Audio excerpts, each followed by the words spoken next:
இப்போ சென்னையில ரெண்டே பேருக்கு நடுவுல தான் போட்டி.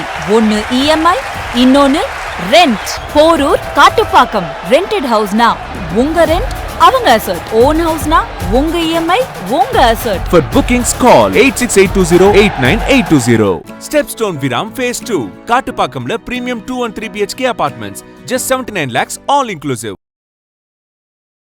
மீண்டும் கொளத்தூரில் கொத்து புரோட்டா போட போறாங்க. அசிங்கப்பட்டு வரப்போறாரு மு க ஸ்டாலின். உதயநிதி உடைய சேப்பாக்கம் சேகர்பாபு தொகுதியின் துறைமுகம் தொகுதியில் தமிழக வெற்றி கழகம் சார்ந்தவர் மனு தாக்கல் செய்யப்பட வேண்டும். இதிலும் குறைந்த ஓட்டு வித்தியாசத்தில் தான் இவங்க 2 பேருமே வெற்றி பெற்று இருக்கிறார்கள். சேப்பாக்கம் மட்டும் சொல்லலை, எங்கெங்கெல்லாம் குறைந்த வாக்கு வித்தியாசத்தில் போட்டாங்களோ அவருடைய தொகுதியில் 8000 வாக்கு வித்தியாசத்துக்கு மறு ஆய்வு போட்டிருக்காங்க இல்லையா.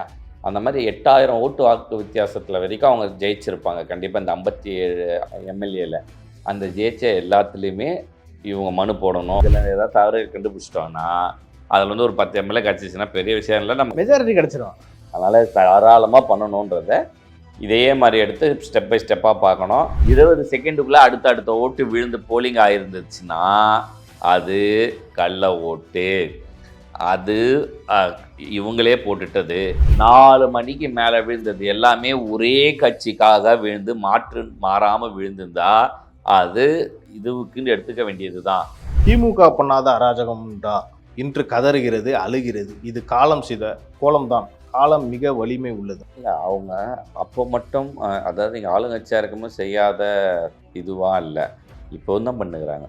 மக்கள் வரி பணத்தில் பேனா வைக்க போனப்போ கோர்ட்டில் கேஸ் போடலையா அப்படின்ற ஒரு கேள்வி நல்ல கேள்வியாக இருக்குது. அந்த பேனா சிலையை வைக்கிறதுக்கு நீங்கள் எப்படி சார் பார்த்தீங்க? மெயினாக பேசினவர் இப்போ சீமான் அண்ணன். இப்போ என்ன பேச போகிறாருன்னு பார்ப்போம். இதுக்கப்புறம் திமுக எதிர்க்கிறாரான்னு பார்ப்போம். அன்றைக்கி அவ்வளோ பேசின விமர்சிச்சிங்க, இன்றைக்கி என்ன பண்ண போகிறீங்க?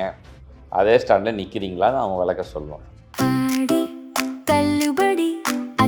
பேரும் அல்லம்படி 6 முதல் 60% வரை ஆடி தள்ளுபடியுடன் சூப்பர் சரவணா ஸ்டோர்ஸ், சென்னை, மதுரை, கோவை.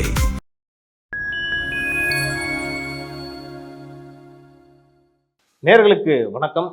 இன்றைய கமெண்ட்ஸுக்கு என்ன பதில் நிகழ்ச்சியில் உங்கள் சீக்கே உங்களுடைய கேள்விகளுக்கு பதிலளிக்க உள்ளார். வாருங்கள் நிகழ்ச்சிக்குள் செல்வோம். சார் வணக்கம் சார். சார், நம்ம நேயர் டிவிகே சிஎம் விஜய் எல்லா வீடியோக்கும் அவர் கமெண்ட் பண்ணுவார். அவர் ஒரு விஷயம் கேட்டிருக்காரு. என்னன்னா, நம்ம அந்த இவிஎம் மிஷின் பற்றி நம்ம பேசியிருந்தோம்ல, அந்த வீடியோவில் கமெண்ட் பண்ணியிருக்காரு.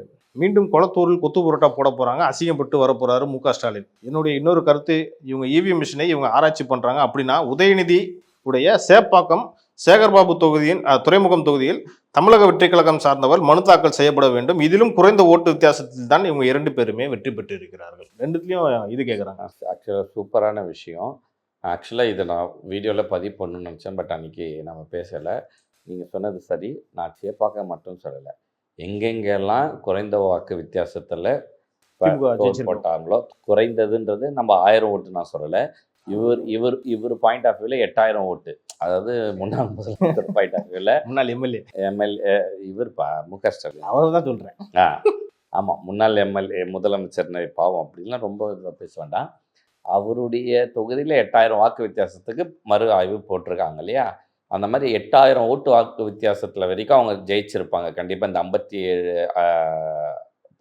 இதில் நிறைய எம்எல்ஏல அந்த ஜெயிச்ச எல்லாத்துலேயுமே இவங்க மனு போடணும், கரெக்ட், திருப்பி அதை என்கொயரி பண்ணணுன்றத நான் உங்கள் சார்பாகவும் சேர்ந்து வேண்டுகோள் வைக்கிறேன். ஏன் அப்படின்னா, நிறையா இடத்துல அதுலேயும் இந்த 4 மணிக்கு மேலே இருக்கிற ஃபார்முலான்னு சில இடத்துலலாம் இருந்திருக்கும்.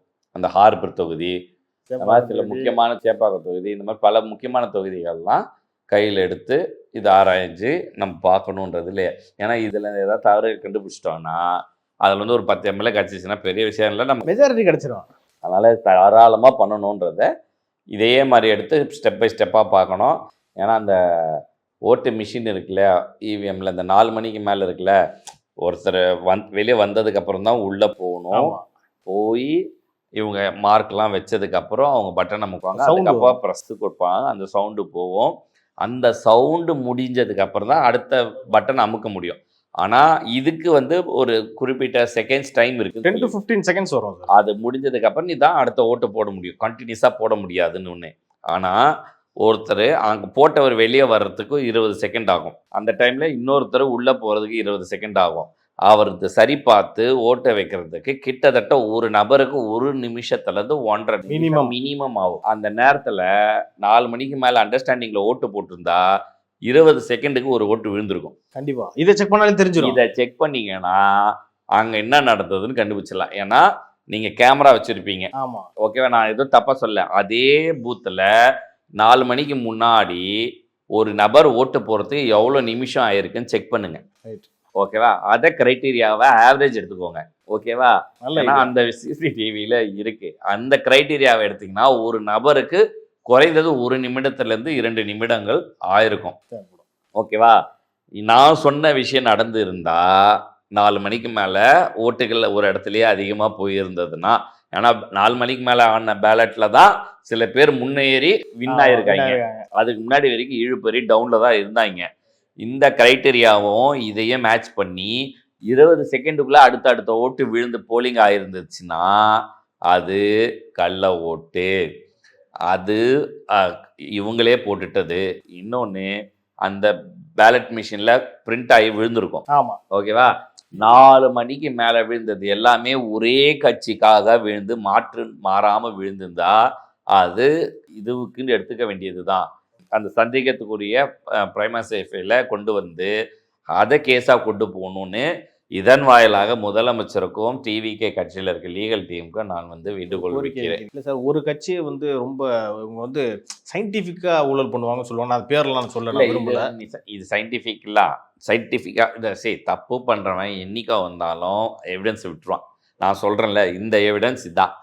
நீ வந்து ஒரு பிரிண்ட் அமுக்கின உடனே அந்த பீப்பு போய் முடித்து இந்த பேலட்டில் அந்த பிரிண்ட் ஆகி விழுற வரைக்கும் அதுக்கு ஒரு டியூரேஷன் இருக்குது. 15 to 30 செகண்ட்ஸ் இருக்குன்னா அதுக்கப்புறம் தான் திருப்பி இங்கே இருக்க ஆஃபீஸர் இன்னொரு பட்டன் அமுக்கணும் அடுத்த ஓட்டு போட முடியும். இவர் எப்போ அமுக்குவார்னா அடுத்து இவன் போட்டுட்டு வெளியே வந்ததுக்கு அப்புறம் இன்னொருத்தர் உள்ள வருவாரு. அந்த மை வச்சிருக்கு, அந்த மை அந்த செக்கிங்லாம் நடக்கும். ஸோ அதுக்கு குறைஞ்சது எக்ஸ்ட்ரா ஒரு 30 செகண்ட் 1 நிமிஷம் ஆகும். அதை நீ டேலி பண்ணாலே இங்க கண்டுபிடிச்சிடலாம் அது கள்ள ஓட்டா நல்ல ஓட்டா. சூப்பர் ஐடியா கொடுத்துருக்கீங்க. பொறுத்திருந்து பார்ப்போம் சார். நம்ம தாவேகா தோழர்களுக்கு இது புரியும்னு நினைக்கிறேன். அடுத்தபடியாக நம்ம நேயர் ஜெயபிரபா செந்தில்குமார் அப்படின்றவங்க ஒரு கமெண்ட் பண்ணியிருக்காங்க. என்ன வீடியோ கமெண்ட் பண்ணியிருந்தாங்கன்னா, நம்ம 2 நாள் முன்னாடி பேசியிருந்தோம்ல, இந்த கொளத்தூரில் வந்து ஒரு அரசு பள்ளி, இந்த பிரைவேட் பப்ளிக் பார்ட்னர்ஷிப், அதை பற்றி நீங்கள் பேசியிருந்தீங்களே, அது சூப்பர் ஐடியான்னு சொல்லியிருக்காங்க. It's a true. I thought why didn't done that DMK? It's a very good idea. TVK government should do this. நீங்கள் சொன்ன அந்த ஐடியா வந்து TVK கவர்மெண்ட் ஃபாலோ பண்ணணும்னு சொல்லியிருக்காங்க. இல்லை, அது ஆக்சுவலாக நம்ம ஏற்கனவே பண்ணி அதை பார்த்ததை தான் நம்ம சொல்லியிருக்கோம். அதை வந்து இப்போ எப்படி மருத்துவ இதுக்கு டொனேஷன் கொடுக்கலான்ற மாதிரி நம்ம கொண்டு வந்திருக்கோமோ அந்த மாதிரி இதையும் பண்ணலாம். இதை விஷயத்தில் நம்ம இன்வால்வ் ஆகி பேசணுன்றதில் இருந்தாலும் நான் அந்த இவர் அமைச்சர்கிட்ட அப்பாயின்மெண்ட் பிளான் பண்ணி நம்ம அதை பற்றி நேராக விளக்கலான்னு சொல்லி இருக்கேன். அது கிடச்சதுன்னா அதை நான் பேசி அதையும் நான் விளக்கி அதை நம்ம எப்படி எந்த அளவுக்கு முன்னாடி கொண்டு போக முடியுன்றதை நம்ம பொறுத்திருந்து பார்ப்போம் சார். சார், அடுத்தபடியாக நம்ம நேயர் ரூபன் டேனியல் அப்படின்றவர் ஒரு கமெண்ட் போட்டிருக்காரு. என்னன்னா, திமுக பண்ணாத அராஜகம்டா இன்று கதறுகிறது, அழுகிறது. இது காலம் செய்த கோலம்தான். காலம் மிக வலிமை உள்ளது. அதாவது எந்த மேட்ருக்குன்னா, நம்ம இந்த அரசு பணிகள் கொடுத்தாங்கல்ல, அப்போ வந்து ரொம்ப கதர்னம்னு நம்ம பேசியிருந்தோம்ல, அதுக்கு கமெண்ட் பண்ணி போட்டிருக்காங்க. இல்லை, அவங்க அப்போ மட்டும் அதாவது இங்கே ஆளுங்கட்சியாக இருக்கும்போது செய்யாத இதுவாக இல்லை, இப்போ தான் பண்ணுகிறாங்க. ஸோ அவங்க எப்பவுமே திருந்துற மாதிரி தெரியல. திருந்துனா எதிர்காலம் இருக்குது, இல்லையா இல்லை. நம்ம அதை அவங்களுடைய ஜெனட்டிக்லேயே வந்த விஷயமாக தான் நம்ம பார்க்குறோம். சரி, என்னென்னா, நான் ஜெனட்டிக்னு சொன்னோன்னே ஒரு குறையாச்ச ஒரு ரொம்ப தரம் தாழ்ந்து விமர்சிக்கிறேன்னு நினைக்க வேண்டாம். அமைச்சர்கள்லாம் மன்னர்களாக செயல்பட்ட காலங்கள் தான் இருக்குது. நான் எனக்கு எதிர்க்க ஒரு ஒரு பொதுமக்களை வந்து அப்படி ஒரு அலட்சிய பார்வை அவங்கக்கிட்ட இருக்கும். அதுக்கு 1000 வீடியோ இன்றைக்கி யூடியூப்பில் நீங்கள் போய் பார்த்தா கிடைக்கும். அவ்வளோ அலட்சியமாக நடந்திருக்காங்க. ஏன்னா இவங்களாம் ராஜ பரம்பரையும் மற்றவங்களாம் வந்து அடிமை பரம்பரை மாதிரி இவங்களுடைய ஹேபிட்ஸில் இருக்கும். அதனால தான் இந்த பிரச்சனை. ஸோ நீங்கள் சொல்கிறது இல்லை, இன்னும் அப்படி இருக்கிற பல பேர் இருக்கிறாங்க. இப்பயும் ஆமாம், தோற்று போனதுக்கப்புறமும் சில பேர் இந்த தூத்துக்குடியில் ஒருத்தருக்கு குவிநகர் அவர் செயலாம் எல்லாருமே இப்படி தான். ஓகேவா, அதனால் இது கரெக்டான ஒரு கமெண்டாக தான் நான் பார்க்குறேன். இன்னொரு விஷயமும் சொல்ல மாட்டேன். நம்ம ரூபன் அந்த நேருக்கு இந்த விஷயமும் சொல்லிடல. சமீபத்தில் நடந்த ஒரு இன்சிடென்ட், நம்ம முதலமைச்சர் திரு விஜய் அவர்கள் இப்போ மெட்ரோவுக்கு போனார்ல, திரு ஸ்டாலின் அவர்களும் போனாரு, ஒருத்தர் அரைஞ்சார். இப்படி அந்த வீடியோ இப்பவும் இருக்கு, வைரல் ஆகுது. அதுக்கெல்லாம் என்ன சார் சொல்லுவீங்க? அதுதான் சொல்ல அவர் அதுதான் பதிவு பண்ணுறாரு. அதை சரி அவங்க அப்படிதான்றது மக்கள் மொழி தெரியும். நம்ம போய் ப்ரொபகண்டா பண்ணணும்னு அவசியம் இல்லை. ஆனால் அப்பப்போ இதை பதிவு பண்ணிகிட்டே இருக்க வேண்டிய கட்டாயத்துலையும் இருக்குது. அதனால் நம்ம அதை பண்ணலாம். ஏன்னா மக்கள் ஈஸியாக மறந்துடுவாங்க எல்லாத்தையும். சார் நம்ம இன்னொரு நேயர் சார் சுமதி, நம்ம டிக்கெட் கூட வாங்க வந்தாங்கல்ல, அந்த அவங்க போட்டிருக்காங்க, யார் வந்தாலும் பிரபஞ்சம் நமக்கு யாரை தர சித்தமாய் இருக்கிறதோ அதை கடவுளின் திட்டம், மக்களை நேசிக்கிறவர்களே கடவுள் கைவிட மாட்டார், விஜய் அவர்களே கைவிட மாட்டார், அவர் நல்லதுதான் செஞ்சுக்கிட்டு இருக்காரு அப்படின்ற ஒரு விஷயத்த 100% நான் அதை பிலீவ் பண்ணுறேன். அதுக்கு தானாக எல்லாமே அமைஞ்சு வரும்ன்றதை நான் நினைக்கிறேன். எப்பவுமே வந்து நான் இந்த தடவை வந்து இந்த மேகதாது இதில் கூட தண்ணி மேட்டரில் கூட நான் வந்து என்ன பிலீவ் பண்ணேன்னா, மழை வந்துடும், வந்தால் தண்ணி தானா வந்துடும், அவன் ஓவர்ஃப்ளோ ஆனால் வந்துடும். கண்டிப்பாக இது வரைக்கும் அவனா தண்ணி திறந்து கொடுத்ததெல்லாம் கிடையாது. சரியா? ஸோ நமக்கு அது இருக்கும். இந்த முதல் ஆண்டு இப்படி இருக்கிறலாம், ஆனால் அடுத்த ஆண்டில் இது சரியாகிறதுக்கான வாய்ப்புகள் அதிகமாக இருக்குது. ஸோ அதனால் தானாகவே வழி வரும், சரி வரும், கை கூடும். ஆமாம். அவருடைய ஆஸ்தான ஜோசியர் பண்டிட் சொன்ன மாதிரி அவருடைய ஜாதகத்தில் எல்லாமே தானாக அமைகிறது தான் அதிகமாக இருக்குது பாசிட்டிவாக.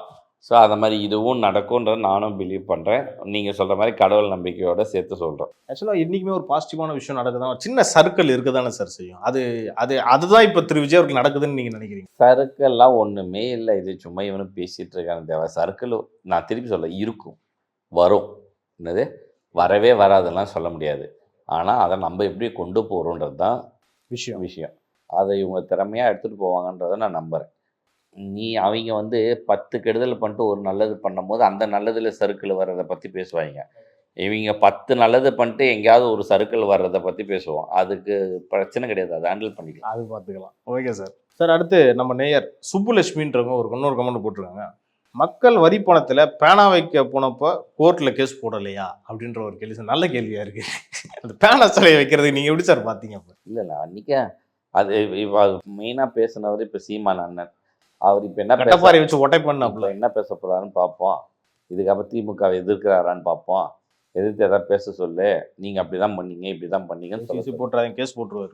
போடட்டும், பார்த்துக்கலாம். சரி, நான் என்ன சொல்கிறேன், அன்றைக்கி அவ்வளோ பேசினா விமர்சிச்சிங்க, இன்றைக்கி என்ன பண்ண போகிறீங்க, அதே ஸ்டாண்டில் நிற்கிறீங்களான்னு அவங்க விளக்க சொல்லுவோம். ஓகேவா? அவர் அதை இருக்கட்டும். அதாவது பேனா இந்த அந்த நினைவு சின்னமாவோ இப்போ மெரினால இந்த மாதிரிலாம் நிறைய விஷயம் ஆக்டிவிட்டீஸ் பண்ணணுன்றது நான் உடன்படுறேன். ஏன்னா க்ரௌடு, அது ஒரு டூரிஸ்ட் ஸ்பாட்டு, வருமானம், அங்கே இருக்க ஒரு 300-400 கடைக்கான அங்கே வரவங்க கூட்டம் தான் வியாபாரம், அதை நம்பி பல குடும்பங்கள் இருக்குது. இதுக்கு அந்த டெவலப்மெண்ட்லாம் நான் அக்ரி பண்ணுறேன். ஆனால் அது என்ன மாதிரி பண்ணுறோம், என்னுடைய ப்ரொபகண்டா பண்ண போகிறோமா, உண்மையிலே மக்களுக்கு தேவையான இன்ஃப்ராஸ்ட்ரக்சர் டெவலப்மெண்ட்லாம் பண்ண போகிறோமா? இதே விஷயம் நான் ஏற்கனவே நம்ம போன வீடியோவில் இப்போ சனிக்கிழமை வீடியோவில் நம்ம பேசுனது மாதிரி, ஜெயலலிதா அந்த மெரினா ரோடையே இன்டர்நேஷ்னல் லெவலில் டெவலப் பண்ணுறதுக்கு சிங்கப்பூர் கம்பெனியோட டைப் பண்ணி போட்டாங்க. அதையும் இவங்க எதிர்த்து ஸ்டாப் பண்ணாங்க. அப்படி பண்ணியிருந்தா இது பெரிய இன்ஃப்ராஸ்ட்ரக்சர். அரசாங்கத்துக்குமே நான் சொல்கிறேன், இன்னைக்கு திடீர்னு மெரினாவில் கூட்டக்கூடிடுன்னு ஒரு பயம் இருக்குல்ல, அது நடந்தே இருக்காது. ஏன்னா அது எல்லாமே இன்ஃப்ராஸ்ட்ரக்சர்ஸாக மாறி இருக்கும். கண்டிப்பாக சார். ஒரு ஐடி கம்பெனி மாதிரியோ, ஒரு ஹோட்டல்ஸ் ரிசார்ட்ஸ் மாதிரியோ, ஒரு அரசு அலுவலகங்களாவோ, ஒரு நல்ல ஒரு கமர்ஷியல் ஹப்பா வச்சிருக்கலாம். சூப்பராக அங்கே இருந்து அது வந்து டெவலப்மெண்ட்டில் இருந்திருக்கும். ஸோ இந்த மாதிரி பண்ணுறதுல தப்பு இல்லை. ஆனால் நீங்கள் உங்களுடைய பர்சனல் ப்ரொபகண்டாவை அரசாங்க பணத்தில் பண்ணாதீங்க, தவறாக. ஆக்சுவலாக போன கவர்மெண்ட்லேயே ஒரு விஷயம் கொண்டு வந்தாங்க. என்னன்னா, கிட்டத்தட்ட இந்த பீச் ரோட்லேருந்து பட்டினப்பாக்கம் முறை அதையும் தாண்டி நினைக்கிறேன், ஒரு ரோப் கார் நாங்கள் கொண்டு வரோம், டூரிஸ்ட் ஸ்பாட்டை நாங்கள் ஆக்குறோம் திட்டம் கொண்டு வரோம். நல்ல திட்டமாக பார்க்குறேன். அதுக்கப்புறம் என்னாச்சுன்னே தெரியல. அது அப்படியே அது பிரிட்ஜாகவும் கொண்டு வந்து பீச் ஓரமாகவே பிரிட்ஜு கொண்டு வந்து ஈஸியாவில் கனெக்ட் பண்ணுற ஸ்கீமும் போட்டாங்க. ஓகே, 2 இது முதல்ல வந்து ரோப் கார் கொண்டு வந்தாங்க, அப்புறம் இந்த பிரிட்ஜு கொண்டு வரேன்னாங்க. அப்புறம் அந்த பிரிட்ஜை கேன்சல் பண்ணிட்டு தான் திருவான்மையூர்லேருந்து ஃப்ளைஓவர் போட்டாங்க.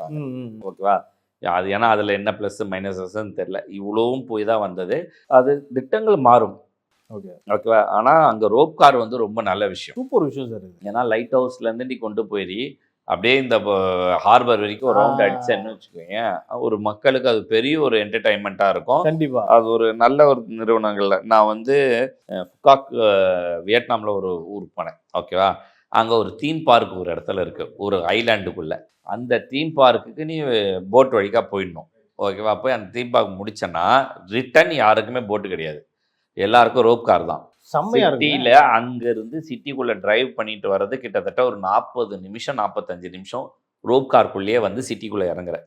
ஸோ அது ரொம்ப நல்லா இருந்தது. அந்த மாதிரி நம்ம பண்ணும் போது அந்த டெவலப்மெண்ட் வந்து ரொம்ப நல்லாயிருக்கும். அந்த வியூ பாயிண்ட்டு அங்கே நிறைய பேர் அதுக்கு டூரிசம் அதுக்கு டெவலப் ஆகும். அது மாதிரி நிறைய விஷயங்கள் இருக்கும். இதுக்காகவே சென்னைக்கு வந்து பல பேர் வெளியூர்லேருந்து வருவாங்க எக்ஸ்பீரியன்ஸ் கண்டிப்பா பண்ணுவாங்க. வருவாங்க. அது இன்னும் அங்கே இருக்க பல பேர் பொருளாதார வளர்ச்சி கிடைக்கும். அது ஆக்சுவலாக பண்ணலாம். அரசாங்கத்துக்கு இதன் மூலியமா ஒரு வேண்டுகோள் வச்சு அதையுமே முன்னெடுத்து நடத்துறதுக்கு என்ன வழி? சார், சென்னையில பெருசா டூரிஸ்ட் ஸ்பாட்னு பெருசா இல்லை சார். அதாவது வெளியில இருக்கக்கூடிய மகாபலிபுரத்துல ஒரு டூரிஸ்ட் ஸ்பாட்டா இருக்கு. உள்ள இந்த மாதிரி திட்டங்களை அதிகமா கொண்டு வரணும்னு நீங்க நினைக்கிறீங்களா? டூரிஸ்ட்டுக்கு முக்கியமா. கண்டிப்பா நான் இப்போ நான் சொன்னேன் இல்லையா, இந்த கான்செப்டை மகாபலிபுரத்துக்கு இம்ப்ளிமெண்ட் பண்ணலாம்னு வச்சுக்கோ. ஒரு எக்ஸாம்பிள் அப்படின்னா, இங்கேருந்து போகிறவங்க ரோடு வழி தான் மகாபலிபுரம் போகணும். ஓகேவா? ஆனால் அங்கேருந்து ரிட்டர்ன் வர்றது ரோப் காரில் சிட்டிக்குள்ளே வரலாம். சி வியூ அப்படியே பார்த்துட்டு ஈவினிங்கில் அப்படின்ற மாதிரியான ஒரு ஸ்கீம். இல்லை அந்த இடத்துல பீச்சை ஒட்டி இருக்கிற அம்யூஸ்மெண்ட் பார்க் இருக்குது, அதிலிருந்து எடுத்துகிட்டு வந்து இங்கே கனெக்ட் பண்ணலாம். அந்த மாதிரி ஏதாவது ஸ்கீமாக கொண்டு வந்தோன்னா அந்த ஒரு 40-45 மினிட்ஸ் டிரைவ் இருக்குல்ல, ஜம்முன்னு அப்படியே அழகாக அதுக்காகவே வருவாங்க மக்கள். அந்த மாதிரி ஒரு பெரிய ஸ்கீமாக கொண்டு வந்தால் ரொம்ப நல்லாயிருக்கும். ஓகே சார், பல விஷயங்கள் நம்ம சீக்கே டாக்ஸ் வாயிலாக நம்ம தமிழ்நாடு அரசுக்கு ஒரு கோரிக்கையாக வச்சுருக்கோம். பொறுத்திருந்து பார்ப்போம் சார், என்னென்ன மாதிரி திட்டங்கள் கொண்டு வராங்கன்றதுக்கு. உங்கள் நேரத்துக்கும் கருத்துக்கும் நன்றி.